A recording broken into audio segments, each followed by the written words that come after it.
Welcome back to the table. Today, Ryan and I have a game on the table, but it's also a historical simulation. And I mean that sincerely because it seems like the developers and designers of this game really put in a lot of effort with the history involved. They did. This game is Carolingi, and this is based on that time period right after Charlemagne in France, when they were kind of, within that family, kind of squabbling over control of the different territories. And they really did dive deep into the simulation aspect of this game. In fact, there is an entire history book that comes with this, kind of breaking down how they approached the design of this game to be faithful to what was actually happening in that time period. And they actually kind of boiled that entire simulation down to what is kind of an action selection mechanic, an interesting action selection mechanic, where you're going to be choosing actions every turn to take, but those actions all go into a bag and then they're drawn out. So you don't necessarily know at what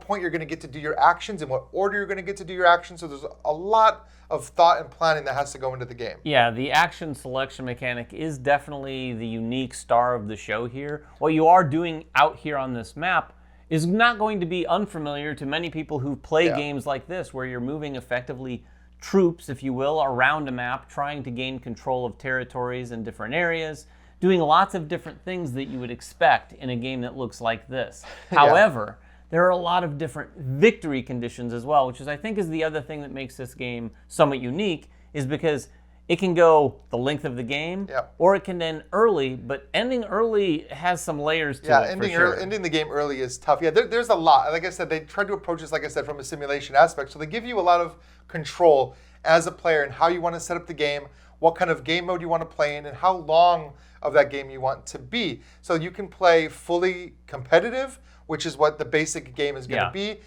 There's a kind of beginner mode that's a little friendlier, and then an advanced mode that is very cutthroat.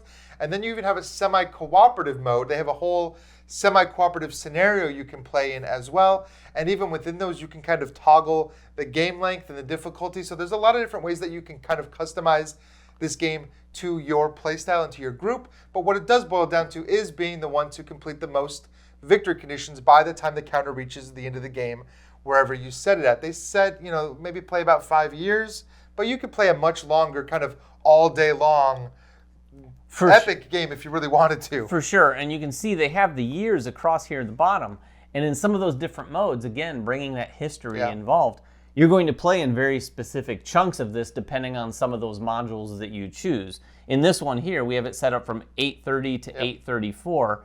And so that's going to be what, 1, 2, 3, 4? Five turns. 5 turns. Years. And the years are represented up here, which is where we're going to be kind of starting our action selection process. Yeah, there are 4 seasons in the game represented by that wheel, and each turn we're going to get to take 2 actions for each season. So you do that in a very unique way. I touched on this earlier, but each player has a variety of action tiles in front of them. Some of them have actual printed actions on them that were some of the actions that would be taken historically, and some of them are blank. You can kind of use those strategically when you don't actually want to take an action. Maybe you're waiting to see what other players do. Kind of delay things a little bit. Right, kind of delay things a little bit. But you have to choose 2 of those action tiles every season to go into the bag. Each player is going to take 2 of their action tiles, and you're going to add in event tiles. So there's this whole other aspect of the game that it's not just you fighting for control of this board against your family members. There are these gray cubes kind of spread out across the board as well, and these are the rebels. They don't really want your power. They want the power for the people. So they're going to be popping up throughout the game and trying to take control back of those areas. And that's done via these cards that sit along the outside of the board. Each one of these different colored regions has cards in a deck for each one of the territories. And they have a certain number of spaces that can hold a certain number of cards. Whenever you would place a card that can't be placed, or whenever you would try to place a card and an area was full, you actually trigger a rebellion in that area. So that's something that you have to balance as well. So you're going to be mixing all of the players' tiles in with those rebellion event tiles. Every time one of those tiles is drawn, you add a new card to that outside edge. Or if a player's tile is drawn, that player gets to take their action. Yeah, it's really interesting because unlike a lot of games in this genre, that brings about sort of almost like an artificial, player that's sitting there bringing these rebels back into the game. Because typically, all the players are pushing around each other at the table, which you are in this game, but you're also taking those rebels off the map, and you might think, okay, I've got this whole area cleared out, I'm going to take complete control of this, and then before you know it, that area fires off because one of those event cards pushes it over its limit, and then it gets repopulated to some degree. Yeah, now there are ways to, quell that rebellion. Yeah. There are ways to stop that from happening, which is tied into the actions, but those actions do a lot of the different things that you're going to need to do during a game. Let's talk about like the basics of what you're trying to do. First of all, if you look on your player board here, you don't just have your action tiles. You also have these 3 different types of troops. There's the Missi, the Ludes, and the Nobles. You're going to be kind of converting these over to Missi throughout the game, and this is almost like a currency that you're spending to do a lot of the different actions in the game. A lot of things, even moving your troops or putting guys out on these cards or upgrading your player board, all of that is going to cost Missi as you play. Yeah, the Missi will effectively become those troops if they're brought out on the map, but otherwise, like Ryan said, almost all of the other actions, you're going to spend those by bringing them back down to the Lude section, and then you're going to have to take a whole nother action to sort of upgrade some of those to get them back into usable currency. Yeah, and that action that actually equips those Missi to send them out into the world, which again, these were like the historical, loyal troops that the king would send out to the world.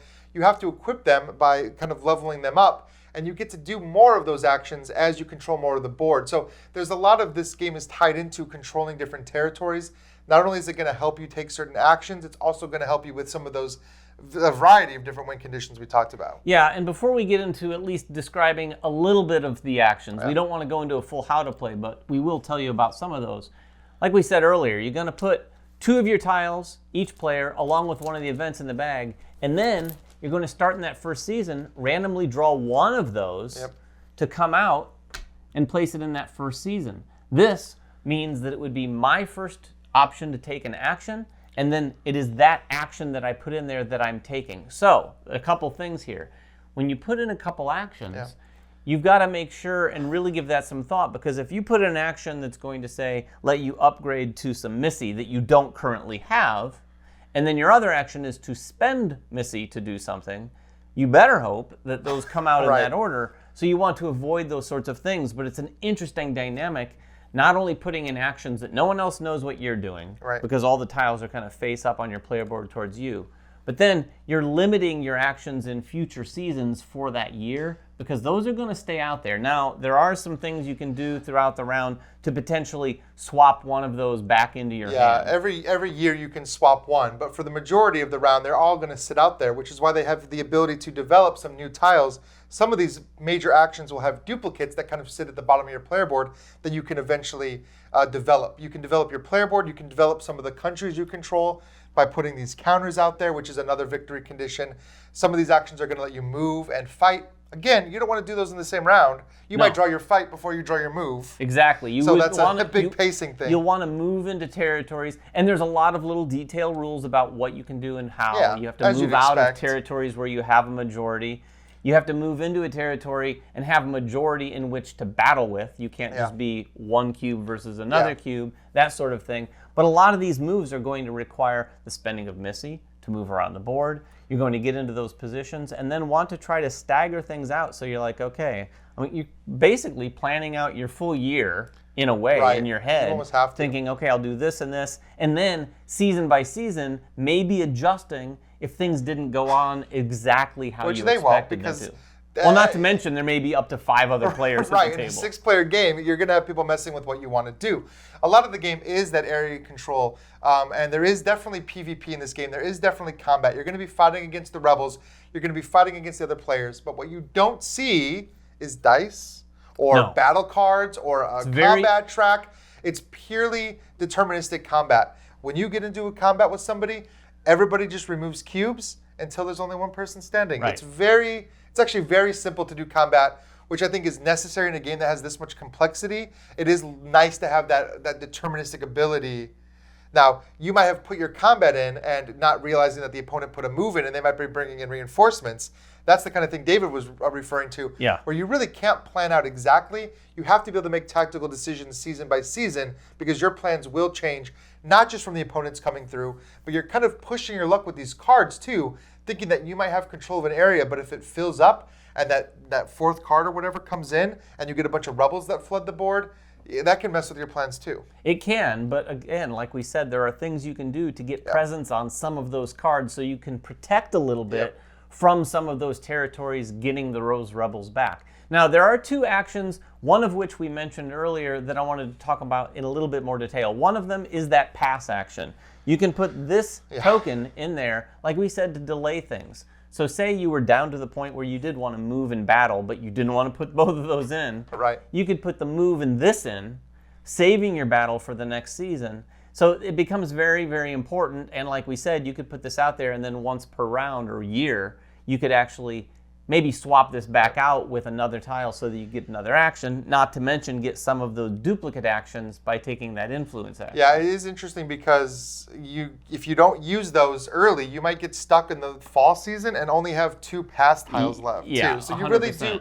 managing this tableau of action tiles and also managing or control this board is critical. But let's talk about how this game kind of plays out, because it is either going to play out to a certain number of rounds or until somebody triggers the end of the game. And there's one way that you can trigger the end of the game, and that is by upgrading this peace tile, by getting this peace tile into your active pool, and then putting it in the bag. If you sue for peace, you have to pass with that. That can be the only action you do in your round. And you have to have completed 3 possible in-game conditions. If you do that, you play this peace token, everybody gets 1 action to kind of respond to you, and then you could potentially win. Otherwise, the game is going to go until the end of that set round, and then you're going to look at all of the possible victory conditions. You're going to see who has done the most, and they're going to be the overall winner. Of course, these conditions are what you'd expect. Have a bunch of territories out here, controlling whole regions, having a bunch of guys out, having a bunch of development counters out. So there's a lot of different things you can do to try to earn these victory conditions. Yeah, and those wide range of things allow players to kind of like maybe be a little sneakier. If it's just 2 things, everyone's going to be able to like, oh, well, he has the 2 things. Right. But with the number of things they have here, you're able to kind of like, okay, I've got this, I'll get this. No one's paying attention, but I have this one too. You could go for that piece. Yeah. The unique thing here is, depending on how those tiles come out, the board state could potentially change by the time you put that in there. You might not be able to get it that round. Right, and you're going to have a discussion about those win conditions, so you're not completely in the dark. Every time you get through a whole season, or a whole 4 seasons, it's a year, you move this year counter, and there's a whole stack of like refresh tiles that you go through. Each one kind of reminds you a step of the refresh process, including bringing all your tiles back, all the cards that were discarded get shuffled back into the deck, and there's even a spot where you talk about how many victory conditions you currently have, so everybody at the table kind of knows what things are at going into that next round. That is a really nice touch that I think a lot of games wouldn't consider doing, but having those individual tiles, it may seem a little tedious that, oh, do we really need to go through each? It really helps. We've played plenty of games where there's like a process, and if you don't follow it, it really screws things up. So it's nice that they have that. Yeah, those tokens. So that's the basic game. I do want to talk a little bit because some people might want a little bit more friendly game. They do have that kind of suggested as the base game, where your palace area, your homeland is completely safe. You can't be destroyed. You can't be knocked out of the game. However, there is an advanced variant that you can choose to play with, where your homeland can be conquered, your palace can be destroyed. You're never actually eliminated from the game, but you have to like struggle and fight your way back up basically from nothing, which I think that's going to appeal maybe to some of the more hardcore players. It will appeal probably to most. If you're watching this video and you're like, this game sounds like it's for me, I'm guessing the advanced mode is going to be for you, but you might be able to get it to the table with some people who aren't as advanced by playing some of those nicer, sort of gentle or more friendly. You can even start with that semi-cooperative scenario as well and kind of teach people while also semi-cooperating before you go into the full PvP. Yeah, but remember, semi-cooperative means also semi-competitive. It's true. So yeah, there is definitely a lot to this game. If you're a big fan of history, especially this early medieval time period, I think that there's a lot of love, a lot of attention to detail that went into designing this game. I think it's really going to speak to you. Yeah, so that is Carolingi. If you have any questions at all, please make them in the comments below. We'll get down there and answer whatever we can. Until next time, make sure everyone has fun at the table, and we'll see you then.